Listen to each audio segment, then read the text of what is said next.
Bonjour à tous, Loser Killer qui vous parle pour une nouvelle review vidéo, aujourd'hui consacrée à un ensemble de jeux Lego Ninjago sorti en 2015. Il s'agit de la référence 10751, Temple of Airjitsu, en français le temple de l'Airjitsu. Il contient 2028 pièces et avec autant de pièces, eh bien, il coûte la somme de 199,99 euros. Et donc comme vous pouvez voir, c'est effectivement le plus gros set Lego Ninjago qui pour l'instant est disponible uniquement aux membres VIP, donc sur la boutique en ligne officielle de Lego, mais qui le sera pour tout le monde à partir donc du 1er septembre 2015. Voilà. Donc après, il faut savoir que c'est un modèle qui sera assez rare à trouver, sûrement, sûrement dans certains magasins de jouets, bien sûr, sur la boutique en ligne officielle de Lego et en Lego Store. Donc comme on peut voir, boîte assez grande qui d'ailleurs n'entre même pas entièrement dans le cadre. Même c'est là au final vous avez l'essentiel qui est montré, à savoir le temple, ou plutôt le village, car effectivement, le temple de l'Airjitsu, c'est véritablement que cette tour ici, et donc comme vous pouvez voir, vous avez aussi des petits éléments. À noter aussi que cette vidéo sera faite en deux parties, donc dans la première partie, on va avant tout voir boîte, mode d'emploi, ainsi que les figurines, car effectivement, il y a pas moins de 12 figurines, donc on prendra bien le temps de toutes les voir, et seconde partie, quant à elle, sera consacrée effectivement aux 4 bâtiments en œuvre, plutôt les 4 structures, donc à savoir le temple de l'Airjitsu, l'atelier du forgeron, le marché des contrebandiers et le pont. Voilà. Pour le reste, la boîte, comme vous pouvez le voir, à l'âge, référence, le nom, le fait qu'il y a effectivement des piles incluses. On reviendra là-dessus un peu après, car c'est un des mécanismes intéressants du modèle.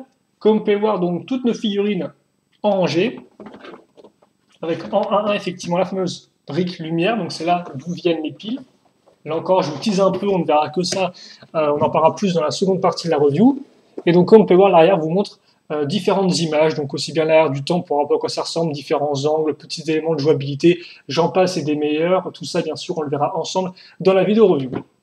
Voilà, donc ça c'est fait. Vient ensuite le mode d'emploi. Alors, un seul mode d'emploi, effectivement, pour ce modèle-là, qui forcément est assez massif, comme vous pouvez le voir. Donc, je vais un peu, par contre, rapprocher la lumière, je pense, histoire qu'on puisse voir ça un peu mieux. Alors le mode d'emploi est intéressant, non pas parce que, bon bah certes, il vous donne des instructions, ça c'est déjà quelque chose d'assez intéressant certes, mais parce qu'effectivement il a quelques pages en plus au début comme vous pouvez le voir, donc ces doubles pages qui vous expliquent rapidement un peu l'histoire du temple, donc effectivement avec Sensei Yang qui était le maître de l'Airjitsu et qui était un maître assez entre guillemets difficile, hein, donc qui était assez dur et exigeant envers ses élèves.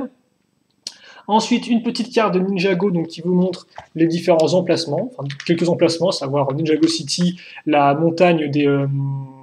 comment dirais-je, j'ai pas de nom français mais c'est pas très grave, et donc le temple en lui-même. Ensuite, comme part des esquisses, donc qu'est-ce qui a conduit au design? Par exemple, ici, vous pouvez remarquer que le designer explique en fait qu'il s'est inspiré, enfin que de base, il voulait s'inspirer effectivement du musée Ninjago City ainsi que du pensionnat pour mauvais élèves qu'on trouvait dans la saison 2 de Ninjago. Donc voilà, il explique un peu sa façon de procéder, les différents petits dessins qu'il a fait, là par exemple pour marcher de contrebandier, ou encore pour l'atelier du forgeron. Une page donc avec une interview maintenant. Donc tout ça est en anglais par contre, hein, ce n'est pas en français, il faut le savoir. Ensuite, une petite description des personnages. Donc, comme vous pouvez voir, bon, les ninjas n'ont pas vraiment de description personnalisée. Après, par contre, pour les personnages un peu plus rares, qu'on verra ensemble, c'est le cas.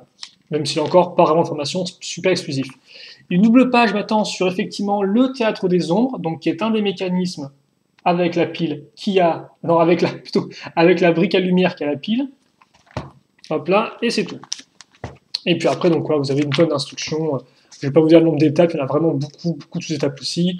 La fin vous remonte des petits mécanismes, et après vous avez 4 pages de pièces, ainsi que la gagne avec l'autre. Voilà. Bon, on a déjà bien parlé de tout ce qui est mode d'emploi et boîte. Vous savez plus ou moins qu'il y a un mécanisme avec de la lumière, mais bah, vous ne savez pas encore grand-chose. Donc il est temps un peu de, entre guillemets, bah, vous allez apprendre un peu plus sur le modèle. Et on va commencer avec les figurines. Donc 12 figurines en tout, qu'on va voir en fait par ordre de rareté.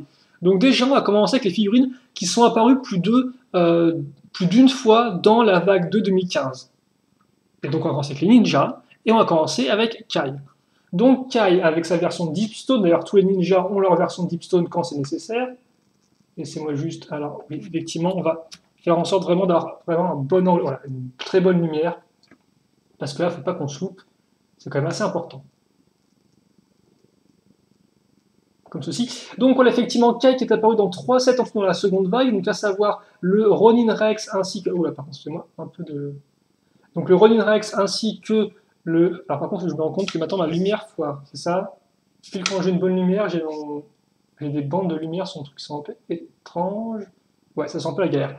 Donc, Comme je disais, Kai qui est apparu dans le Ronin Rex est aussi apparu donc dans le Dragon de Moro et qui enfin est apparu dans la ville de Styx. Il vient avec ses épaulettes et un katana, à savoir que tous les ninjas auront juste épaulettes plus katana en tant que arme. Donc ils n'auront pas d'autres armes personnalisées. Il faut plus au final prendre le temps vraiment comme un espace de détente, un peu de repos pour les ninjas, c'est ce qui explique dans le mode d'emploi. Et d'ailleurs, c'est pour ça aussi que vous n'avez aucun ennemi en figurine. Vous n'aurez donc que des gentils. Voilà. Et donc la fameuse cagoule. Alors par contre, ça c'est très énervant. Voilà. Comme ceci. Bon, Kai. Autre figurine qui est assez proche de Kai, c'est Jay, qui a effectivement lui aussi d'abord dans 3 sets, dont 2 identiques à Kai, à savoir le Dragon de Moro ainsi que la ville de Styx. Pour le troisième, il était trouvable dans le Jay Walker One. Voilà. Là encore, épaulettes, tête. Donc les têtes, effectivement, sont les mêmes qu'on a depuis des années. Il n'y a rien de nouveau à ce niveau-là. Voilà. Donc très propre, encore avec le petit contraste bleu et noir qui rend très bien. Enfin, notre troisième et dernier ninja qui est apparu dans plus d'un set, c'est Cole. Donc Cole que voici. Voilà. Donc Cole qu'on pouvait retrouver effectivement dans la Blaster Bike, si je ne dis pas de bêtises, ainsi que dans le Dragon Wu, et enfin dans le Final Flight of Destiny's Bounty. Voilà, encore très propre. Ensuite vient les ninjas qui ne sont apparus que dans un seul modèle auparavant. Donc on va commencer déjà avec Zayn. Donc Zayn, effectivement, en version RG2 qui est apparu uniquement dans le Titan Make Battle, ou le combat des titans français. Donc voilà, sa seconde apparition cette année en version Deepstone, tout équipé. Zayn, je vous le rappelle, a 2 imprimés au niveau de sa tête. Donc en version titane, bien évidemment. On va le mettre en version un peu plus souriant, donc là forcément, il est venu là pour se détendre avant tout. Et donc comme on peut remarquer, comme j'ai dit, hein, à chaque fois, vous avez le katana qui est dans le même sens. Ok. Ensuite, second ninja, c'est Lloyd. Enfin, second ninja qui est apparu dans ce modèle, c'est Lloyd, effectivement, qui lui est apparu uniquement dans le Final Flight of Destiny's Bounty, donc en fait l'ultime ninja en français. Et donc comme ça vous permet quand même de voir un peu les différentes figurines de cette année de façon assez propre, je pense aussi. Voilà. Comme ceci. Et enfin, dernier ninja, il y a aussi nouveau ninja dans l'équipe, c'est effectivement Nia, donc le ninja de l'eau, qui est, tout comme Lloyd, était aussi apparu donc, dans le Final Flight of Destiny's Bounty. Et donc, par contre, aux autres ninjas, elle a une tenue qui est différente, donc elle n'a pas une version Deepstone de son armure, enfin de son équipement, idem pour les épaulettes, et comme pour la Katana Su aussi, Katana dorée, qui a effectivement l'eau lui suffit pour se défendre des fantômes. À la tête, et voilà la cagoule. Comme ceci. Ok, maintenant on va passer aux figurines qui sont déjà apparues auparavant, mais dans un nouvel imprimé. Donc on va commencer déjà avec Sensei Wu, donc effectivement qui était déjà apparu auparavant dans les différentes années, mais dans la vague 2015, enfin la vague 2 2015, il était apparu donc dans le set du Dragon de Wu ainsi que dans le Final Flight of Destiny's Bounty. Mais là il a un nouvel imprimé qui est exclusif à cette là, même s'il me semble que vous pourrez aussi le retrouver dans la nouvelle encyclopédie de Ninjago qui est sortie récemment. Donc Comper qui est vraiment très très joli, hein, avec les petites décorations, l'arrière aussi magnifique. Donc vraiment très très propre, très élégant aussi. La petite barbiche, la tête, et voilà.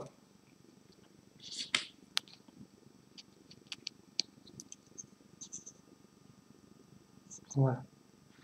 Par contre, je m'excuse et tout, parce que des temps on a les bandes qui traversent l'écran, ça peut être un peu désagréable. Mais ça, c'est des problèmes, des fois que j'arrive toujours pas à comprendre où ça vient. Ça doit être une différence d'éclairage peut-être. En tout cas, voilà pour Sensei Wu. Autre figurine qu'on a vu par le passé, mais pas en vague de 2015. Non, effectivement, il faut revenir à 2014, et une façon un peu spéciale de la voir, c'est Daref. Donc Daref, qui est un personnage assez important dans la série, enfin c'est important, qui est un des personnages secondaires qui est assez rigolo, qui est franchement intéressant. Et donc Daref, effectivement, qui était déjà apparu auparavant en 2014 dans un sachet promotionnel, donc à l'époque rebooted. Et là, il nous revient, donc enfin dans une boîte de jeu, c'est la première fois, sauf que il est foncièrement différent, car effectivement, il aura déjà une tête différente, et il aura aussi un imprimé différent de corps, et aussi, il n'aura plus d'imprimé au niveau des jambes. Donc il faut savoir qu'effectivement, donc voilà Daref, effectivement, sa version Temple du Urjitsu. Il faut savoir dans sa version Polybag 2014, il était quand même plus ressemblant à la série. Déjà, il avait un visage qui était un peu différent, avec des yeux un peu refermés comme il a d'habitude. Alors là, comme peur, il est rentré souriant avec les yeux grands ouverts. Et aussi, il avait un imprimé qui était vraiment aussi au niveau des jambes, donc qui était vraiment très très propre. Là, c'est un peu moins le cas, comme vous pouvez le voir, même si l'imprimé du torse, qui est différent, reste assez intéressant et assez bien réalisé. Voilà, donc Darev qui est un peu une des premières nouvelles têtes aussi, parce que c'est vrai que le polybag, tout le monde ne l'a pas spécialement eu. Et donc maintenant, on va voir que des nouvelles têtes, car effectivement, maintenant, on va passer aux figurines qui sont apparues d'abord dans la série et qui ont enfin, justement, leur version figurine en plastique dans la gamme de jouets Ninjago. Papi, hippie pourra, j'ai envie de dire. Enfin, même, je suis tellement dépassé par les éléments, je n'arrive pas à le dire correctement. Et donc, on va commencer avec Misako. Donc, Misako, qui est la mère de Lloyd et donc aussi l'ancienne femme de Garmadon. Enfin, non, qui est la compagne de Garmadon, effectivement. Donc, comme vous pouvez le voir, qui a un second imprimé.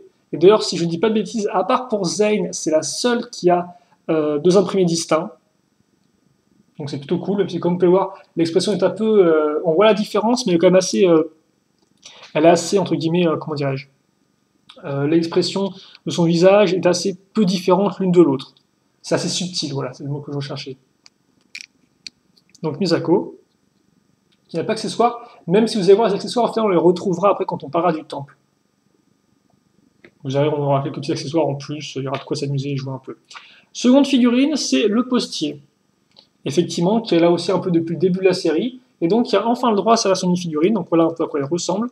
Assez fidèle à la série, là encore, je tiens à dire, en termes d'imprimé, contrairement effectivement à la nouvelle version d'Aref, qui est quand même un peu plus, qui est un peu moins fidèle, je trouve. Autant que ça va bien. Il a sa petite sacoche, qui est un chouette détail, et voilà sa tête effectivement de, de type moyennement réveillé et moyennement heureux, parce que souvent il a souvent des crasses, hélas, au pauvre. Voilà. Comme ceci. Et enfin, maintenant, on va passer à une quatrième et dernière, non même cinquième, je crois, type de figurines. C'est les figurines qui sont nouvelles et qui ne sont pas apparues dans la série. Donc effectivement, des figurines complètement originales qui ont été créées pour le set et qui ont aussi leur propre histoire. Et donc effectivement, on va commencer avec Jesper, donc Jesper qui est la personne qui est en fait en charge de s'occuper du temple pour les touristes, effectivement, pour en faire un lieu d'accueil pour les touristes, pour qu'ils viennent voir, etc. Seul problème, c'est que le Jesper, eh bien, il a un peu peur, effectivement, des fantômes, donc comme c'est un temple qui est dit hanté, autant vous dire qu'il met assez peu les pieds dedans et qu'il reste visiblement surtout aux alentours ou à s'occuper des jardins, quoi. Donc ça, c'est Jesper, voilà, avec le petit bandeau qui va bien, et aussi le petit chapeau, comme vous pouvez voir. Donc plutôt cool, j'espère. Hop là. Heureusement pour lui, il a une fille qui s'appelle Claire, et elle c'est tout l'inverse, elle est passionnée par les fantômes, elle connaît le temple comme dans tous ses recoins, et donc la voilà. Donc j'ai enlevé sa coupe de cheveux juste pour vous montrer rapidement le dos du personnage de son imprimé. Et voilà la coupe qu'elle a. Et donc ça effectivement c'est Claire, et donc Claire et Jesper, père et fille, qui sont effectivement tous deux des figurines originales et qu'on ne voit pas dans la série. Hein. Je tiens à le dire, je l'ai vu récemment, et non, effectivement, ils n'apparaissent pas dedans. Donc plutôt cool, et ça, en plus, donc effectivement, leurs histoires, vous pouvez les trouver dans le mode d'emploi. C'est de là d'où je sors mes informations, hein. Je ne les ai pas inventées, mais voilà, donc c'est là d'où ça vient. Et donc voilà, au final, pour toutes nos petites figurines. Donc 12 au total, il y en a une sorte de 13e, même si c'est pas vraiment une figurine complète. Mais on verra ça un peu après, quand on parlera du temple, ou plutôt du village en lui-même. On va passer à deux effectivement éléments constructibles pour les figurines. Donc on va commencer déjà avec le planeur. Alors le planeur est un hommage direct, comme vous pouvez le voir, enfin, comme peut-être ne pas le savoir non plus, est un hommage direct au planeur qui était sorti à l'époque dans le vieux thème Ninja, donc qui date des années 99-2000, voire même peut-être 2001, même plus que 2000, qui en fait à l'époque était une sorte de vague un peu particulière du thème Castle, donc chevalier si vous préférez. Et donc à l'époque effectivement on avait des planeurs comme ceci, donc qui, comme vous pouvez le voir, prenaient des pièces avec des éléments un peu courbés, les assembler pour faire une sorte de petit muret, et puis après donc on avait une accroche ici pour les bras, et à l'arrière des accroches pour les ailes et des lances. Alors ce planeur-là est repris peut-être pas à l'identique, mais quand même assez proche d'un modèle promotionnel, si je ne dis pas de bêtises, donc qui est apparu dans le thème Ninja. Donc chouette hommage, comme vous pouvez le voir, et bien sûr les ailes, vous pouvez les déplier un peu en arrière ou en avant. Et en termes de dimension, alors le planeur, il fait 3 à 12 cm de largeur, donc soit 3 cm de là à là, soit 12 d'une aile à l'autre, normal. En termes de hauteur, il fait 4 cm, et en termes de profondeur, bon, pas super intéressant, il fait 1,5 cm. Donc je vais mettre au niveau du sol, je vais aussi un peu peut-être régler la caméra, tant que j'y suis, comme ça je vous montrerai par rapport à une figurine ce qu'elle vaut. On va prendre Daref, tiens, qui n'a pas d'équipement et tout. Même si au final, même si les ninjas ont les épaulettes, comme on peut voir, il y a un espace ici, donc ce qui fait qu'ils passent bien avec leurs armes. Je vais essayer de vous montrer avec Zen, justement, qui est d'ailleurs le manœuvre sur la boîte. Donc avancer à la petite comparaison de taille. Et donc comme on peut voir, il suffit juste de mettre les mains sur la pièce avec les deux barres grises. Voilà. Après, de mettre un peu les ailes en diagonale, et voilà, vous avez un planeur, mais version un peu ancienne, quoi, ce qui est vraiment très cool, et franchement, c'est très chouette de la part des designers d'avoir fait une sorte d'hommage au vieux thème Ninja, parce que ça vous montre aussi un peu d'où vient Ninjago, ce qui a traversé comme thème, c'est-à-dire qu'effectivement, avant lui, il y avait quand même un antécédent dans un thème de type un peu oriental traditionnel. Ninjago a un peu changé la donne, forcément, avec le côté un peu plus moderne, néanmoins, ça montre que ça reste un peu proche de ses sources, ses origines, quoi, j'ai envie de dire. Donc, très chouette. Et même sans prendre en compte l'hommage, c'est quand même un véhicule, enfin, c'est quand même un petit accessoire qui fonctionne bien et qui est assez efficace. Ensuite vient ceci, donc ça c'est quoi? C'est un petit chariot à feu d'artifice. Et comment ça fonctionne? Ben, ça c'est simple, en fait, on va construire une pièce qu'on va mettre dans le sens inverse, puis après on va enfoncer, comme on peut voir, cette espèce de cylindre, avec au milieu une pièce, donc une barre, et surtout, comme vous pouvez le voir, je vais enlever ça rapidement, vous noterez que là, j'ai une pièce grise avec une petite cet élément en plastique qui remonte. Et en fait, cet élément va servir un peu comme de gâchette, de déclencheur pour déclipser les tenons qui sont ici. Et comme on peut voir, ça tourne. Et donc, pour faire rapidement, parce que là, je vais m'embrouiller un peu, il vous suffit de tourner ça, voilà, pour éjecter les tenons. Et donc, ils partent assez haut. Alors là, je ne sais pas trop si vous pouvez le voir ou pas. Mais voilà, ça part quand même plutôt bien, et forcément ça tombe par terre. Donc là, je fais très lentement pour bien montrer comment ça fonctionne. Hein. Mais si vous voulez mettre un cran sec, enfin un coup sec un coup sec et rapide, vous allez voir, tout va partir très rapidement dans les cieux. Donc voilà pour la petite pièce de... Par contre, je me rends compte que je me suis trompé, comme ça. Voilà. Voilà, effectivement, pour le petit chariot lance-feu d'artifice. Et comme vous pouvez le voir, Lego vous donne quand même d'autres petits tenons au cas où vous voulez perdrier. Et voilà pour ces deux éléments-là, et donc je pense qu'on va en finir avec cette partie de la vidéo. Donc, comme j'ai dit, partie de vidéo qui peut sembler un peu faiblarde, car effectivement, on l'a pas trop parlé, on a passé quand même 4 minutes sur la boîte, et je me suis aussi un peu perdu avec des petits teases pour ce que vous allez voir sur le temple. Néanmoins, c'est pas trop grave, au moins comme ça, on aura fait tout ce qui est un peu figurines, etc. Et au moins, je vous aurais bien montré les figurines. Comme ça, vous savez vraiment ce que vous avez, et en plus, je pense aussi ça vous a permis un peu de voir, donc, effectivement, les différentes figurines sorties cette année. Car effectivement, à part pour ce qui est fantôme, vous avez pu voir tous les ninjas, quoi. Et donc, c'est la première fois, je crois, enfin, peut-être pas la première fois, parce qu'effectivement, j'ai l'exemple. Alors, par contre, là, on n'a pas un super éclairage et on a une lumière qui est bizarre. Donc, autant vous dire, ok, d'accord. Bon, on va peut-être ça. C'est fou ça, attendez. Excusez-moi. Là encore, je tente des trucs. Bon, ça m'a l'air ok pour l'instant. Donc oui, effectivement, comme je disais, ce n'était pas la première fois effectivement qu'on a un modèle avec tous les ninjas dedans, car je me souviens que dans le Ultra Sonic Raider sorti en 2012, donc une sorte de gros véhicule blanc pour les ninjas qui est sorti en seconde vague, eh bien on avait aussi les 4 ninjas dans le véhicule, enfin les 4 ninjas dans la boîte, si je ne me trompe pas. Donc c'est pas vraiment la première fois, après néanmoins c'est la première fois depuis que l'équipe s'est un peu agrandie, et on peut dire qu'elle s'est agrandie parce qu'effectivement on a vu arriver Lloyd en 2012, et surtout en 2013, et puis maintenant effectivement donc Nia.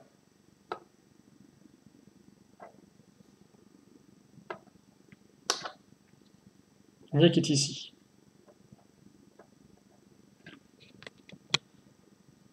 Voilà. Ensuite, alors on va peut-être prendre... Là par contre, je vais pas prendre... Alors, c'est vrai qu'effectivement c'est aussi un peu un ninja derrière, parce que c'est le ninja marron, je vous rappelle. Donc, je vais peut-être le mettre quand même. J'aime bien Daref, mais je vais peut-être le mettre voilà, après... Wu et Misako, qui sont effectivement un peu maintenant les mentors des ninjas. Voilà, et Daref. Et après, effectivement, je vais mettre les autres personnages. Alors par contre, on ne voit rien du tout, parce que il y a trop de personnages, comme vous pouvez le voir, il y en a beaucoup trop. 12 en tout, ce qui est vraiment massif. Hein. Il faut savoir, il y a d'autres modèles qui en ont plus de figurines, mais c'est quand même une première pour Ninjago, et je pense que ça doit être signalé. Voilà. Et par contre, le truc, en fait, maintenant, je ne sais pas trop comment je vais vous mettre les autres figurines, parce qu'il n'y a pas la place, en fait. Je peux les mettre en arrière, on les verra pas trop, c'est triste, quoi, de mettre le postier et tout ça à l'arrière, quoi. Bah bon, je pense que c'est ce qui va se passer parce que visiblement, j'ai pas la place. Et comme ça, au moins, je pourrais peut-être mettre les deux. Ouais, je vais mettre le planeur d'un côté et le petit chariot feu artifice de l'autre, comme ceci. C'est pas non plus. Là encore, on va pas. Voilà, je pense que au moins j'ai rapproché la caméra pour que vous puissiez bien voir les ninjas qui sont à l'avant. Peut-être un peu trop là, vu que Zayn, son blanc, il brûle un peu. Voilà. Bah écoutez, je pense qu'on a fait le tour. Déjà 20 minutes, c'est fou ça, hein. Donc voilà pour la première partie de notre review concernant le temple du Air-Jitsu.